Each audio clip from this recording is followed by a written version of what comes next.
Bonjour à tous.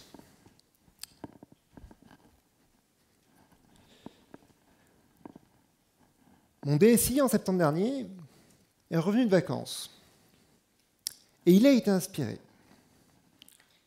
Il a lu une étude qui s'appelle Accelerate. Et dans cette étude, faite auprès de 30 000 pratiquants, dans autant d'entreprises technologiques, des organisations gouvernementales que des entreprises de la pharma, il a vu un point clé qui est montré. Les organisations les plus rapides à délivrer le logiciel sont aussi celles dont le système d'information est le plus stable. Entre vitesse et stabilité, il n'y a pas de choix à faire. Donc, mon DSI, commençant à nous présenter la démarche, nous a dit c'est une recette. Accelerate nous fournit des métriques, des capabilities, et à partir de là, ce qu'on voit, ils ont établi une corrélation. Les entreprises qui sont rapides à délivrer sont aussi les plus à même d'atteindre les objectifs qu'on leur fixe. Bon. Donc nous, le problème, c'est qu'on est là. À peu près tous les mois, on a la release générale, tout le monde se met en ordre de bataille. Alors, il y a quelques années, c'était tous les 3 mois. On a vachement progressé déjà. Et on doit passer donc d'un cycle itératif où tout le monde délivre en même temps à un rythme continu, livré une fois par jour. D'accord. Bon, en tant qu'architecte, je me dis, waouh, livrer une fois par jour, ça veut dire quoi? En fait, ça ne veut pas dire que toutes les équipes livrent une fois par jour. Ça veut dire que tous les jours, j'ai potentiellement quelqu'un qui va livrer.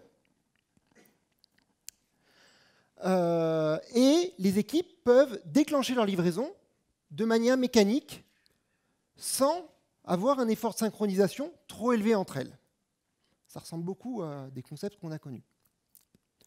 Bon, moi j'ai un système d'information, il y a des back-office, il y a un USB, il y a ce genre de choses, et je me dis, bon, je vais quand même lire Accelerate, parce que chez nous, c'est pas pareil. Donc j'ai lu Accelerate. Et dans le chapitre, je crois, 5, ils écrivent qu'il n'y a pas de corrélation entre le type du système et la capacité à délivrer rapidement. C'est-à-dire, vous pouvez faire du brownfield sur du back-office, on en a vu autant en high performer qu'en low performer. Vous pouvez faire des services web sur AWS en greenfield, on a vu autant de low performer que de high performer. Ah, bon. Mais cette fiction, on a commencé à travailler dessus sur ces 2 dernières années. Et on a essayé. Déjà, le point qu'on a remarqué, c'est que le rôle de l'architecte de SI, il a changé. On est passé d'un rôle historique très prescriptif. L'architecte de SI, il fait le design up-front, il cartographie de manière fixe le SI d'information, il va tenir le fameux cadre technologique, un référentiel souvent sous forme de Word, dans lequel j'ai une liste de produits supportés et qu'on sait exploiter. Il va animer des revues de changement mensuelles, trimestrielles, pour valider que les propositions de changement sont compatibles avec le SI. Et il a un rôle majeur qui est d'assurer l'interopérabilité du système d'information pour dégager la valeur d'entreprise. Ce rôle-là, avec l'agilité, il a un peu évolué. On l'a vu, enfin je l'ai vu, aller vers un modèle où l'architecte est plus consultatif. Il favorise l'architecture émergente. Il n'est plus porteur d'un cadre technologique, mais il s'efforce de garantir une cohérence technologique du système d'information. Je pense que c'est notre rôle à tous aujourd'hui. Il va promouvoir des pratiques d'industrialisation justement pour compenser. Je vais revenir un peu plus tard là-dessus. Et surtout, on a vu un autre phénomène dû aux évolutions de l'architecture, c'est que le flux qui avant était un moyen d'échange entre applications est devenu quelque chose qui sert au design applicatif et qui est intra-applicatif. C'est la démocratisation des flux. On utilise les flux pour adresser des nouveaux workloads au travers d'API, pour faire des data hubs, pour faire des architectures distribuées, pour faire des microservices. Et en fait, on voit une explosion des flux. Donc notre rôle avant, qui était de gérer quelques flux, on voit une explosion littérale au sens même dans les équipes développement qui peuvent gérer jusqu'à 3, 5, 10 flux. L'architecture de SI reste nécessaire. Dans le SI, on a des produits qui vivent longtemps. On a des produits qui ont des temps courts, mais on a des produits qui peuvent vivre 6 à 10 ans. Quand on met un CRM, ce n'est pas pour le retirer 3 mois après. Et l'une des forces de l'architecte de SI ou de l'architecture de SI, c'est de fournir des outils et des méthodes pour gérer l'interopérabilité de ces produits. Donc notre métier a beaucoup évolué. On fournit des cartographies de flux, on fournit des ateliers, des manières de travailler, des documents de référence, des documents d'architecture technique. Mais dans un monde où, en fait, cette architecture va changer de manière très fréquente. Un monde où on a un mélange entre une culture agile et une culture DevOps. Le monde vers lequel veut aller mon DSI. Comment ça se passe? Quels sont les paradigmes qui s'effondrent? On l'a essayé. Alors, le premier problème qu'on a rencontré, c'est orchestrer le chaos des changements. Les changements, c'est chaque fois que je viens modifier mon SI. Donc pour ça, la stratégie qu'on a utilisée, c'est de rendre les changements visibles de manière orchestrée en faisant en sorte que le code représente le SI au maximum. Le challenge qu'on avait, c'est que là, on a du code. Du code, ça ne veut rien dire, ça ne sert à rien. On devait amener ces changements dans le SI. Donc, on a adopté quelque chose qui vient du monde DevOps, qui est la vision pipeline, la capacité à lier du code à un runtime qui est dans mon système d'information. Donc, on a des dizaines, des centaines de pipelines qui vont apparaître dans le système d'information pour faire en sorte que ce code-là arrive de manière maîtrisée dans mon système d'information. Le point, c'est que chacun de ces petits pipelines, ils sont autonomes. Donc là, je pense que vous avez connu ces situations-là de conflits entre différents services. Ben oui, ça bouge. Alors, on essaie au maximum, on est de bonne volonté d'assurer une compatibilité ascendante. Mais en vrai, on n'a pas dans une DSI la force de frappe d'un éditeur avec la capacité à maintenir contractuellement l'ensemble des flux. Donc ce qu'on a introduit, c'est la notion de fail-safe design.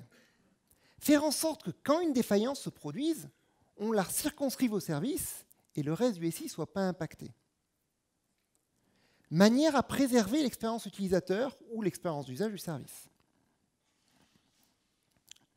Le point, c'est que ces modes dégradés, il faut les négocier après avec le métier. Parce qu'un produit, avant tout, c'est une définition donnée par le métier. On a eu besoin d'outils de design collaboratif pour harmoniser l'expérience utilisateur. Ce que je vous propose aujourd'hui, c'est de balayer ensemble cette pratique qu'encourage l'architecte de SI, dans un SI en mouvement. Pour orchestrer le chaos des changements, pour amener les changements dans le système d'information, pour amortir l'impact des conflits, et pour designer ces modes dégradés en onboardant le métier. Premier besoin, orchestrer les chaos du changement. Donc comment faire en sorte que le SI soit formalisé sous forme de code. Le premier besoin, c'est ce qu'on a utilisé, c'est quelque chose qui est utilisé dans le monde du développement, qui est le versionning. Alors, je pense qu'à peu près tout le monde doit avoir des applications qui sont aujourd'hui dans les gestionnaires de sources. Mais ce qui va changer, c'est qu'en fait, il y a les changements développeurs, mais on va y ajouter les changements qui sont faits par d'autres acteurs. Sur la configuration des systèmes au travers d'un phrase code, sur les scripts d'automatisation ou d'exploitation, et sur la configuration applicative. On va donc créer cette dynamique de changement dans un référentiel commun. Si vous voulez un exemple de comment ça se concrétise, on a un projet Pass Culture, une initiative qu'on développe, qui actuellement, le projet est open source, et montre justement ces 4 assets disponibles dans un même repo, sur lequel vont opérer à la fois des opérations et des développeurs. Le point clé, qui a un impact significatif, qu'on voit vraiment transformant, c'est quand les opérations, qui, de manière traditionnelle, sont plus dans un processus de ticketing, commencent à travailler sur des changements au sens commit de code, au sens amener une transformation quelque part. On assure la traçabilité et l'auditabilité quand on fait ça, de manière naturelle. La deuxième pratique, c'est d'intégrer en continu les artefacts du SI. Ça veut dire quoi l'intégration continue? Ça veut dire que chacun des changements qui a été fait dans mon versionning va passer par une file de validation. Avant, c'était ce fameux comité de revue d'architecture. En fait, on va l'automatiser. On va lui donner des responsabilités de contrôle qualité. On va en faire un processus d'amélioration sur lequel on va pouvoir capitaliser.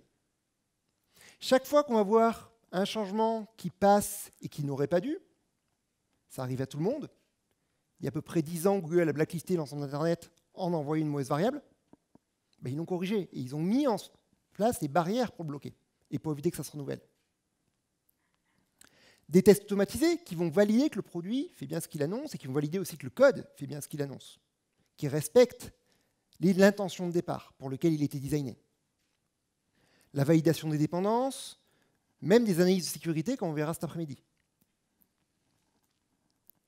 Et si jamais un de ces changements est évalué au rouge, on va le corriger et il ne va pas être propagé dans un artefact qui est susceptible d'être livré.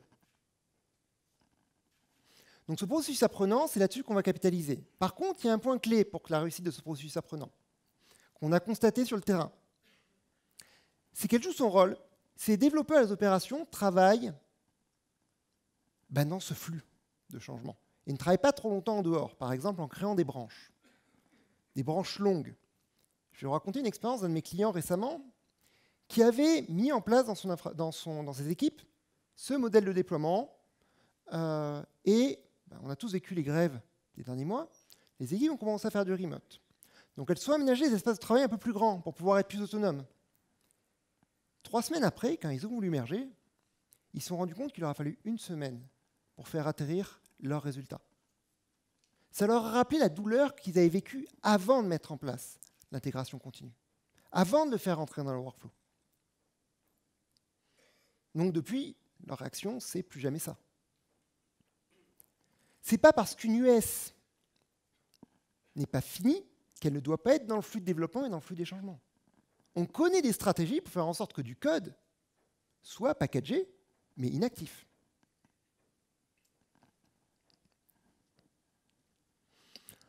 On a ici sous forme de code, mais maintenant, il faut amener ces changements-là dans le SI. Parce que le code en soi, ça ne sert pas à grand-chose. Il faut le voir dans un fichier texte, il faut le mettre dans un environnement d'exécution. Donc, en tant qu'architecte, on va devoir adopter une vision qui est, on va dire, une vision pipeline. En gros, c'est une vision qui relie ce code-là à mon système d'information avec plusieurs étapes qui sont séquentielles. Pour ça, c'est un moyen de garantir en fait l'état de mon SI. Cette vision pipeline, je prends l'artefact, je le déploie en développement.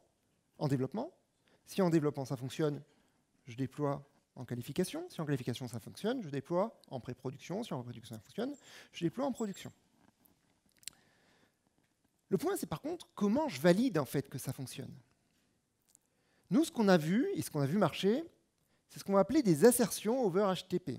En fait, on va créer un certain nombre de sondes qui vont vérifier des opérations souvent simples, des opérations primitives. Je lis, j'écris en base.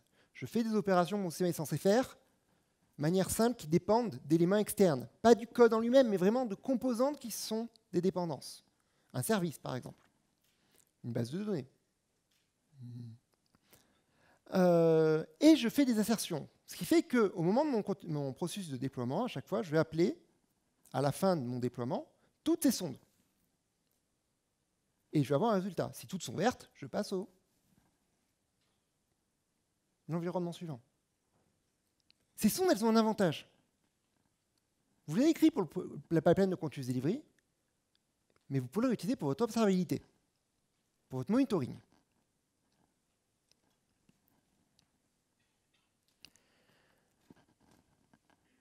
Le deuxième enjeu, c'est de maîtriser la reconstruction de ces environnements. Alors, maîtriser la reconstruction, ce n'est pas de tout l'environnement de zéro, ça peut être de parties partielles. Pourquoi? Parce que peut être amené, pour certaines raisons, à ce qu'on perde un environnement qui soit détruit dû à notre infra pour une erreur d'opération. Ça peut arriver. Alors oui, on peut partir des backups, mais parfois, les backups, il faut vérifier qu'on puisse les remonter. Il y a un exercice qu'on a mis en place dans plusieurs équipes, tiré de recommandations AWS, ça s'appelle le Game Day. On l'a testé plusieurs fois chez des clients. Et ça marche bien. Et en tant qu'architecte, on est les bonnes personnes pour écrire ces scénarios catastrophe. Et encourager les équipes à aller jouer et à voir leur réaction. On va écrire un scénario qui peut être joué par une équipe, parfois, souvent mixte, développeurs, opérations, en 2 ou 4 heures. Certains scénarios vont toucher la production, dans le cas où j'ai de l'autre dispo. Dans le cas où je n'ai pas de l'autre dispo, en tant qu'architecte, je vais effectivement peut-être demander de remonter quelque chose à côté et de valider derrière avec les sondes que c'est fonctionnel.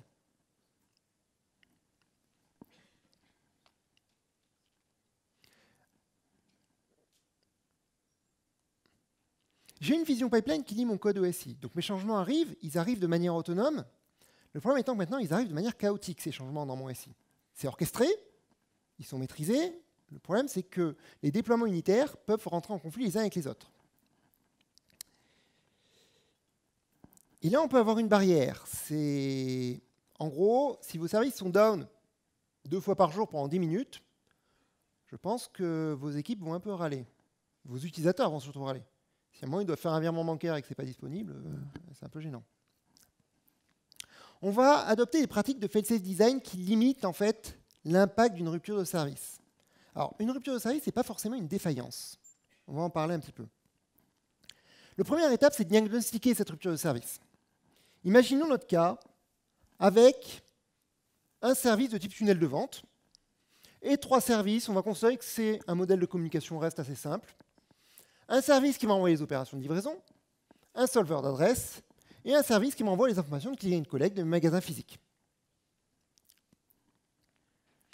On va, chose importante, mesurer les 2 aspects, j'y reviendrai un peu après. Donc le client collect me renvoie ses données, donc j'ai dans mon tunnel de vente l'information qui peut me permettre de proposer du client collect à l'utilisateur. Le solver d'adresse me permet de savoir vers où il habite, et donc de proposer mon magasin. Le problème, l'option livraison, le service répond, mais je reçois un payload qui est non interprétable. Parfois, ça peut être le service option de livraison qui ne répond pas. À ce moment-là, je suis dans un cas de rupture de service. Mon tunnel de vente n'a pas à sa disposition les informations d'option de livraison. Donc j'ai 2 choix, que je vais revenir juste après. Le point qui est important, c'est que la rupture de service se diagnostique avec un flux d'audit des appels côté consommateur. Pourquoi? Imaginez votre compte bancaire, sur lequel vous voyez exclusivement vos opérations d'entrée d'argent. Puis on vous dit, en fait, pour trouver vos dépenses, vous allez sur le compte bancaire des endroits où vous dépensez de l'argent, et vous regardez ce qui rentre comme argent. Donc vous cherchez Monoprix, et vous recherchez vos tickets de caisse dans la base complète de Monoprix. Si vous monitorez que les entrées de vos services, c'est ce que vous avez.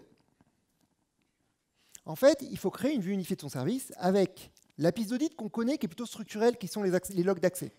Cette piste d'audit, on la connaît plutôt bien, le plus souvent. En tout cas, dans le cadre d'API. Après, il y en a d'autres cas, comme les batchs, où c'est un peu différent. Par contre, le problème, c'est que pour inférer une défaillance, une rupture, je peux le savoir qu'une fois que j'ai lu le payload, ou que j'ai reçu l'information. Donc ce flux-là, il n'est pas structuré. Il faut que je le crée du point de vue design. Il faut que les développeurs soient incentivés à le créer. Et vous avez cette responsabilité de leur faire apparaître ce flux. Pourquoi faire? Parce qu'à la fin, vous allez en fait dégrader le service pour l'utilisateur. Dégrader, ça veut dire quoi? Qu'est-ce qui vaut mieux? Est-ce qu'il vaut mieux baisser le rideau et dire « Hey, on est fermé, tout est down », au passage un écran de blanc, c'est pas mal, avec marqué server error si vous voulez. Ou est-ce qu'il vaut mieux avoir un modèle sur lequel vous avez proposé au client de faire du click and collect et un message d'excuse lui disant que les options de livraison sont actuellement indisponibles et le renvoyer vers une page de statut ou whatever. On voit bien que le mode de compensation qu'on propose à l'utilisateur, il n'est pas technique, il est métier. Et ça, c'est notre rôle en tant qu'architecte. En tant qu'architecte, on a une responsabilité de lier les aspects techniques aux aspects métiers. Et en fait, on a une responsabilité pour accompagner les product owners et les PO pour designer ces modes dégradés.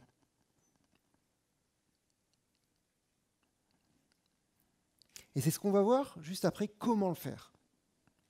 Parce que, en vrai, une fois que les développeurs ont dégagé la valeur métier de ces modes dégradés, enfin les PO ont dégagé la valeur métier de ces modes dégradés, ça devient éligible comme une user story, et pas juste comme un ticket technique, et pas juste comme de la résilience. Donc comment designer ces modes dégradés avec le métier pour les utilisateurs? Alors, nous, on a testé une méthode, vous en connaissez peut-être d'autres, je suis ouvert pour l'échange après la conférence, c'est l'event storming.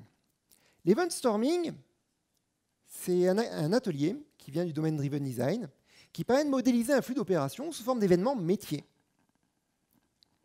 Si je prends l'exemple de mon moteur de shipping qui ne me renvoie pas les informations, l'événement que je vais avoir, ce n'est pas le fait que mon système est défaillant, c'est le fait que je n'ai pas d'option de shipping. Ce n'est absolument pas lié à l'erreur technique. C'est d'un point de vue design, je n'ai pas accès à ces informations-là. Et pour plein de raisons possibles. Le service ne répond pas, le payload, je ne l'interprète pas, ou tout simplement, je l'ai essayé de désactiver. Donc, en travaillant avec les utilisateurs à modéliser leur flux avec ces modes dégradés en optionnel et sur lesquels ils peuvent travailler pour améliorer la fiabilité de leur service, toujours en relation avec des métriques, on va pouvoir contenir une défaillance. Ce qui veut dire que même si un déploiement qui était autonome vient impacter mon système d'information, son impact sera minimal et pourra être corrigé rapidement, surtout si les deux équipes se parlent. C'est quand même une condition et c'est un avantage qu'on a par rapport aux éditeurs. Dans une DSI, on peut espérer, alors parfois c'est un peu pieux, d'être quand même assez proche de ses collègues, d'avoir un intérêt commun. Je sais que c'est un peu pieux. Mais souvent, j'ai peut-être une meilleure relation qu'avec un éditeur sur lequel je suis lié par une offre contractuelle et une offre de service où il ne me laisse pas trop la main.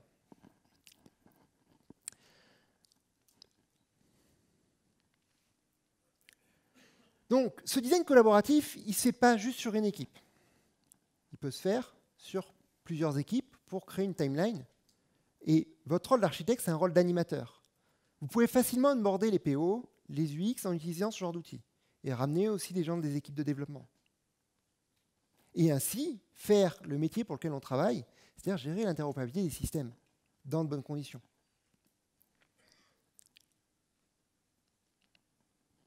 Donc, cette pratique qu'encourage l'architecte de SI dans un SI en mouvement. Le SI sous forme de code, on va le versionner, on va l'intégrer en contenu les artefacts. Une vision pipeline pour lier le code au SI. On va lier les artefacts du SI par un pipeline, maîtriser la reconstruction des environnements. On va appliquer des règles de fail-safe design qui permettent de diagnostiquer une rupture de service, de dégrader le service pour l'utilisateur. Ça passe par une plateforme de servabilité, par des modèles de réaction, par la moyen de savoir quels sont mes états, quels sont les types de réponses que j'obtiens. Et enfin, des pratiques de design collaboratif qu'en tant qu'architecte, on va utiliser pour animer, justement pour designer ces fameux modes dégradés et ces interactions entre les systèmes. Même titre que les interactions dans les systèmes.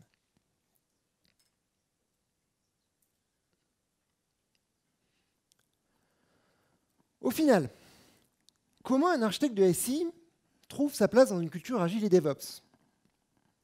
L'enjeu, c'est en fait d'être dans le mouvement quoi qu'il arrive. Si vous mettez trop hors sol ou en recul en vous disant « je vois les équipes une fois par mois », vous risquez vite que les équipes fassent de l'architecture à votre place et que vous n'arriviez pas à adresser ces problématiques de synchronisation. L'architecte de SI, dans une mission Octo, on le met à peu près au même niveau qu'un UX ou un coach agile ou un delivery manager. Il va assurer une synchronisation cross-équipe et animer autour des pratiques qui ont lieu dans du flux et de la communication.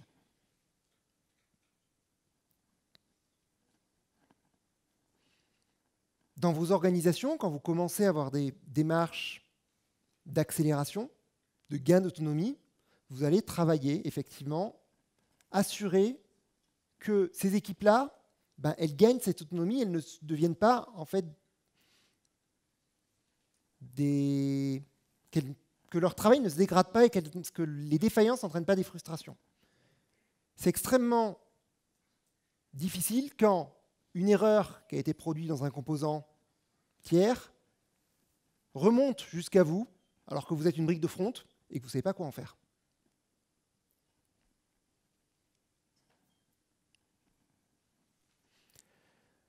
Takeaway, l'architecte de SI dans un SI en mouvement.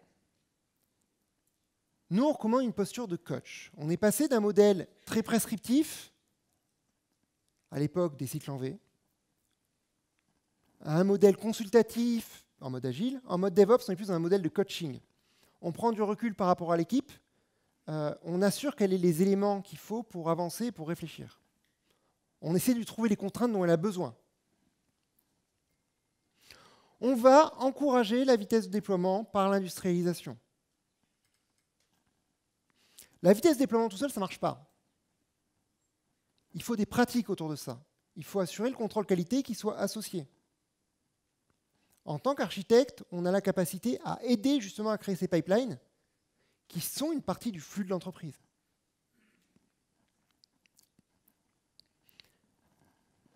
Accompagne les équipes sur la partie, tout ce qui est fail-safe design, qu'on faisait déjà avant en fait indirectement au travers des ESB avec les procédures de rejeu par exemple. Sauf qu'en fait, on va accompagner les équipes unitairement pour les aider à mieux comprendre et à mieux réagir. Et on va faire en sorte que le PO parle bon vocabulaire et qu'il comprenne l'intérêt de faire ça.